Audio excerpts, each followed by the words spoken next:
بسم الله الرحمن الرحيم والصلاة والسلام على رسوله الكريم وعلى آله وأصحابه أجمعين. The topic that I want to talk about in this video is a bit of a controversial topic, and it is a very important topic that we should have a good understanding of, because it's related to the aqaid, right? So remember that Abu Hanifa rahimahullah used to refer to the knowledge of the aqaid as fiqh al-akbar, al-fiqh al-akbar. So that means that it's the superior form of the fiqh, and because it's very important to know the fundamental beliefs. It's like the root, right? If your root is not strong, the strength of the root is delivered to the strength of the leaf, right? So if your root is not strong, you're gonna be doubtful on a lot of things. So this topic is obviously controversial because it is related to who's going to go to Jannah and who's going to go to Jahannam, right? And it is a topic that I have had several debates with my friends, the friends who who do not believe, who are mostly atheists, right? And atheists typically raise this point, and at least the Muslims that I have known and met, most of the Muslims don't know the answer to this. Alhamdulillah, I've learned the answer of this from my Shaykh, Hafidahullah, Mufti Saeed Ahmad Khan Sahab.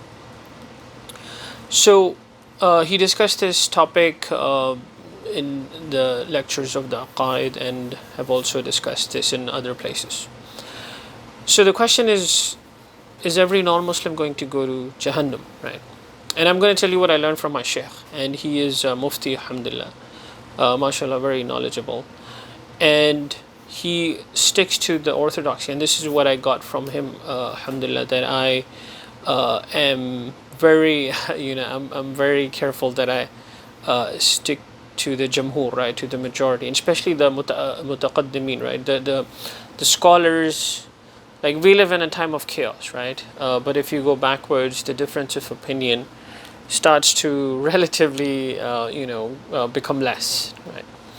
So as you move towards the source, which is the Prophet ﷺ, the chaos, right, becomes less and less. You see more agreement, right?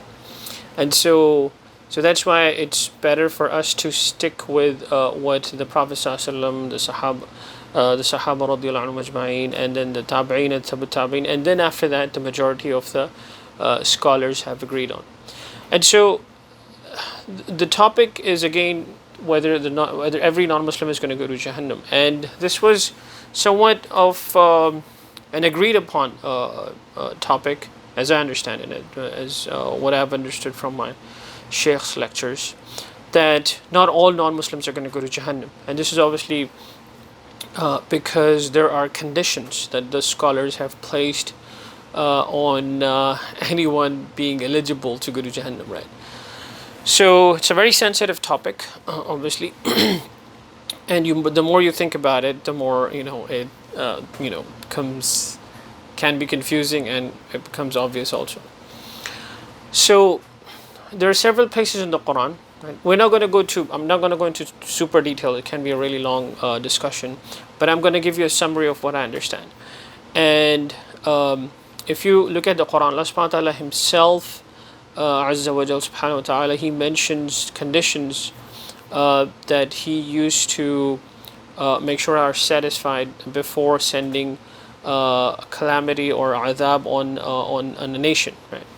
For example, Allah subhanahu wa ta'ala says, وَمَا كُنَّا مُعَذِّبِينَ حَتَّى نَبْعَثَ رَسُولًا, that we did not used to send destruction on a nation until there was a prophet sent to them, alayhi salam.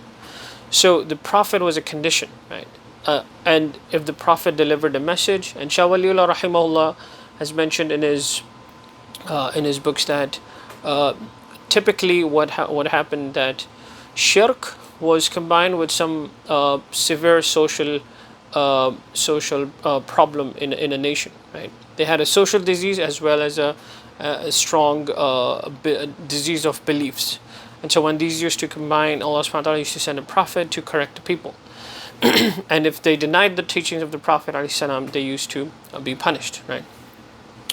So Allah subhanahu wa ta'ala places condition that the teachings of the that a prophet was sent.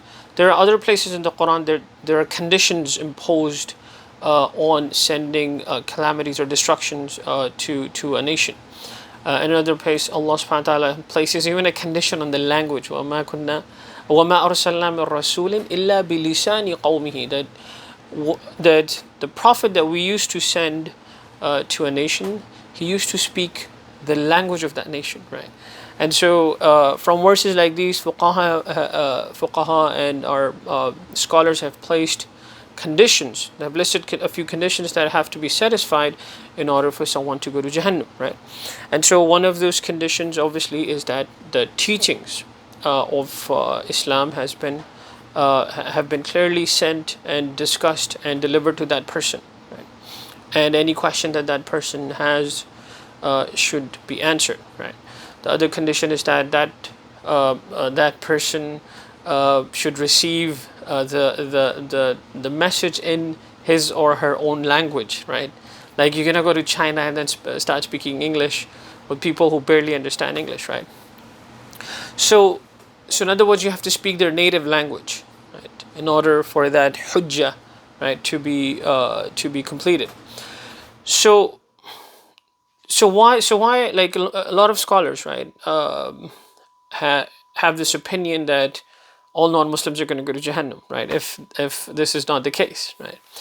Or before I go to that side, let me mention also Hazrat Mujaddid rahimahullah. He has discussed this topic. My Sheikh was when he was discussing this matter, he especially referred to his book. Hazrat Mujaddid rahimahullah is a very popular scholar in the subcontinent and all the schools of thought. All the schools of thought in the subcontinent, whether it's Barelwi or Deobandi or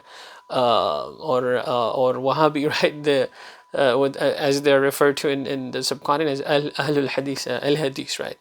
So all of the schools of thought, they almost agree on Hazrat Mujaddid, people like Hazrat Mujaddid rahimahullah and Shah Waliullah Muhaddis Dahlwi rahimahullah. So these scholars, right, have discussed this, and especially Hazrat Mujaddid rahimahullah has mentioned that it's not correct to even impose the condition of Tawheed, right? Because Tawheed was the reason the Prophet was sent, right? And so we cannot expect people who have not received the message to even conclude that there's just one God, right? Although a lot of people do from their observations with people who are deep thinkers, but imposing a condition on that is obviously something that scholars have differed on. So why do people say that this is the case? And this is obviously because of the contemporary difference of opinion, especially the spread of the Wahhabi school of thought, the influence of the Wahhabi school of thought, right, amongst Muslims, right. And with all due respect to the Wahhabi school of thought, I strongly disagree with a lot of issues that they are proponents of. But this is an issue that if you typically talk to a Wahhabi scholar, they're usually their understanding, they don't go deep into things. They're mostly they mostly look at things superficially, right? So they have spread this, right? And if you talk to a typical Wahhabi scholar, they're going to say that every non-Muslim is going to go to Jahannam. So whereas if you look at the Mutaqaddimin, the Jamhur, most of the scholars, the Mutakallimin, they've discussed that this is not the case, right? And so this is and there's one more thing, right? People don't know this, that there are like three destinations in Akhirah, Yawm al-Akhirah, right? There's Jannah and there's Jahannam, and there is also the Wadiul A'raf, right? There is a place called Al-A'raf, as referred to from the name of the Surah Al-A'raf, right? So if you want to get more details, read that surah. There's a description of what is that place going to be? It is mostly going to be, it is going to be a place of mostly people who are undecided, right? Who, for example, did not receive the message, who who died as babies, like those cases. And scholars have discussed those matters in a lot of detail. So that what's going to happen with those people, scholars have different opinions about this, but I think, and as I understand, and my sheikh has mentioned this as far as I can remember, that almost everyone agrees that they're not going to go to Jahannam because the hujjah has not been satisfied on them. And so this is the answer to the atheist. So if someone listening to this video does not believe in God, we don't believe that every non-Muslim is going to go to Jahannam, right?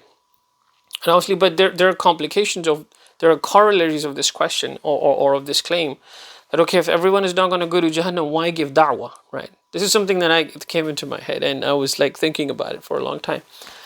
If you don't give da'wah, right, because Allah subhanahu wa ta'ala, it is one of the aims of Allah subhanahu wa ta'ala that He has, Islam is going to be, the dominant religion, right? If we don't give da'wah, then we're gonna be, subjugated by the non-Muslims, right? And this is what is happening. We have forsaken our religion and forsaken the Quran, and this is why we have been subdued, and the dominant nation, and the nations who are non-Muslims are the dominant nations, and we are dependent on them. We follow them, and our youth are basically in an inferiority complex. We think that they're better than us, right? So this is the implication. If we don't give the da'wah, then we're gonna suffer, and this is what has happened to the Bani Israel also in the history, that they were basically punished through the non-Muslims of that time. So that's the answer to the claim, to the question of if every non-Muslim is not going to go to Jahannam, then why give da'wah, right? Because it's gonna be used against us. So yeah, these I've mentioned several points, right? And if you have any questions, you can ask them in the comments. And again, this is a controversial topic, but it is very important to know the answer to this. Very important. If I would request to spread this video, and anyone who is confused about this, especially atheists, right? Like atheists think that, they always say this. I have debated with so many atheists that, and once I had a debate for almost the whole night, and we were discussing, like, this was one of the major topics, and I kept on explaining to them that we don't believe that, for example, a Hindu who's born and never knew about Islam, someone in Japan, born, never knew about Islam, they're not going to go to Jahannam, right? And it is our responsibility to deliver the message. If we don't, we're going to suffer. But they are not going to go to Jahannam, right? And there are things that obviously there are other things that I want to discuss. I'm not going to make the video too long, but I think I'll discuss this topic in other videos because there's few things left over. So thank you for watching, and again, let me know if you have any questions. Assalamu alaikum wa rahmatullahi wa barakatuh.